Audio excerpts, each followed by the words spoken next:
Greetings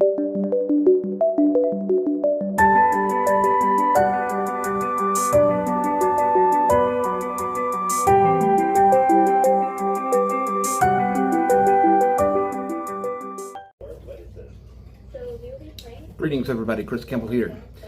So new for January of 2024, a lot of you may know I am a big bourbon and whiskey connoisseur as well as a cigar connoisseur, and I have made and written many reviews on cigars for Aficionado Cigar magazine and for Whiskey magazine. So today we're going to be sharing with you some of my favorites and some that I have never tried before, such as this one here on the cast today. I'm also going to be reviewing and showing you pairings and telling you about different pairings of different whiskeys, bourbons, cognacs, tequilas, and aged bourbons. And also I'll be giving some insights on the different cigars and doing reviews for those, as well as also pipe tobacco. So on the cast today we have an imported Canadian Superior blended whiskey.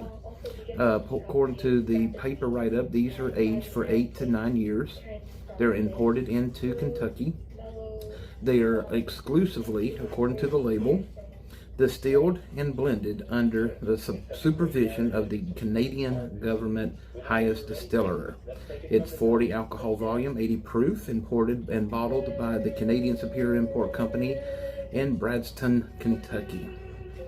It also has the tasting notes of oak, charred oak, coffee, vanilla, and fruit flavor of a citrus taste, and a little bit of black pepper.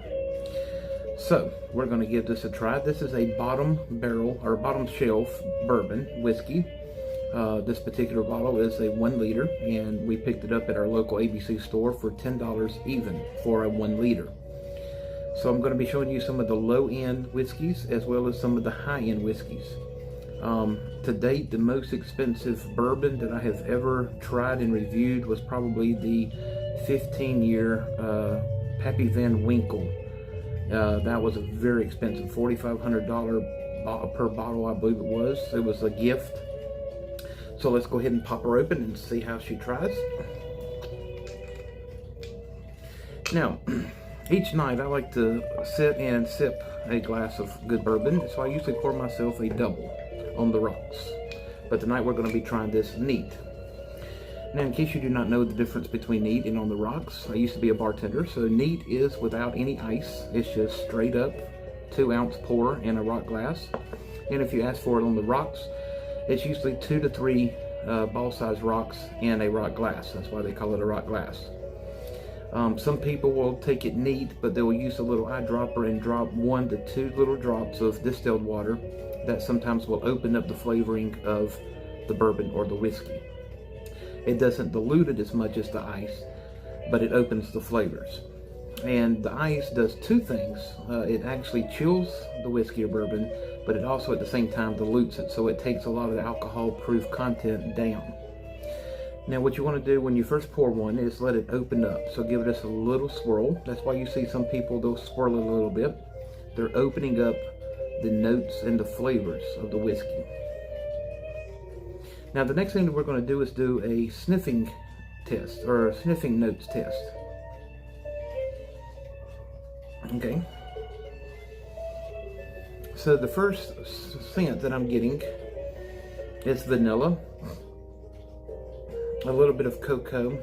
I can definitely smell charred oak. That would be from the barrel. And a little bit of a peppery on the backside. And as you can see, it's a perfect amber color. Beautiful. So now let's see how she tastes.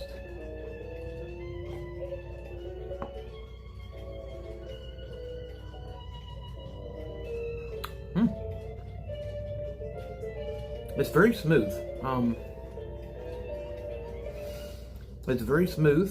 You can actually taste the citrus, a hint of the vanilla. You can also taste some of that black pepper on the aftertaste of the back of the palate. But as far as a good sipping bourbon with a cigar or a pipe, very good. Now, if you're smoking a cigar and you're wanting to pair this being a full body type whiskey. I would recommend a Padron 1926 series. Toro would be a perfect size because that wouldn't overpower the whiskey. Another one would be the Trinidad Esperanto. That one would also be a good one in Robusto for this particular whiskey. And last but not least, third, I would probably recommend a Perdomo 10th anniversary sun-grown cigar in Robusto. Those three would be my top pick for pairing with this particular whiskey. It would be very great. It would open up the notes and the flavors of both the tobaccos and the whiskey. Now, to break down those cigars, the Perdomo, which is the 10th grown sun-grown, is made of a sun-grown outer tobacco leaf, and it usually has a Nicaraguan or Honduran filler and binder. And so therefore you would have some of the earthiness, the oily taste, and the spices that would blend perfectly with this. Now the Trinidad is more of a Havana type wrapper, outer wrapper, and it also has the Dominican Republic binder and usually a Nicaraguan filler. So you would get the best of the spiciness of that particular one and the earthiness taste for this particular whiskey. Now, of course, the Padron. It's a little bit more full body because you're using aged tobaccos, which is aged 10 to 12 years. And so their fillers are Cuban grown seed fillers for the outer wrapper, as well as Nicaragua, Honduran, and Dominican binder and filler. And so they would blend perfectly with this particular whiskey. So this is a bottom shelf whiskey. I would highly recommend it on a scale of 1 to 10. Put this in my home bar, I would give it a 9. It's very smooth, it's cheap, and if you're having a party over, it would go great with a pairing of cigars and just sit around and sip.